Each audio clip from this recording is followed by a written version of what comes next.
Dada, siz nima o'qiyapsiz? Assalomu alaykum qadrdonlar. Qadrdonlar, mana onam bilan dadamga tur olib beraman degandim. Inshaalloh turlarni oldik. Mana bu bilet ekan. Biletlarni chiqarib berdilar. Bu voucher, mehmonxonadagi voucher ekan. Qadrdonlar, dadam borolmayotgan bo'lib qoldilar. Dadam ishxonalaridan, dadam kompaniyada ishlaydilar. Ishlari chiqib qoldi. Shuning uchun onajonim bilan kelinimga oldik. Xudo xohlasa onam bir dam olib, aylanib, mazza qilib keladilar, xudo xohlasa. Qadrdonlar, bu videoni nima uchun bunaqa qilib oldim, nima uchun men shuna TikTokga qo'ydim, nima uchun bunaqa video nima qildim? Qadrdonlar, bitta narsa yaxshilik qilmoqchi bo'lsanglar, balki birinchi yaxshiligingizda ota-onangizga qiling.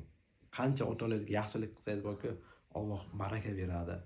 Shu narsani men avvaldan bilardim, keyin ham uje isbotlangan narsa bu, qadrdonlar. To'g'ri tushuninglar, faqat yomon nimada video olganim yo'q yoki bir qanaydir maqtanish sifatida olganim yo'q. Bu videoni chiqarganim bir kimlargadir motivatsiya bo'lsin.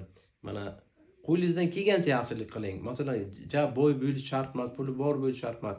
Qo'lingizdan kelgancha ona-otangizga har kuni bo'lsa ham, har 3 kunda bo'lsa ham, qancha bo'lsa ham ona-otangizga yaxshilik qiling, qadrdonlar. Yaxshilik qilgan saringiz Alloh baraka beradi. Shu uchun men bu videoni yaratdim, qadrdonlar. Sizlardan bitta iltimos, like bosib, repost bosib qo'yinglar. Bu videom ko'p joyga tarqalsin. Xudo xohlasa, bundan ham yana yaxshiliklar qilishga xudo xohlasa videolarni qo'yib boraman. Hammalaringizga rahmat. Hammalaringizdan Alloh rozi bo'lsin. Assalomu alaykum. Rahmatullohi va barakatuh.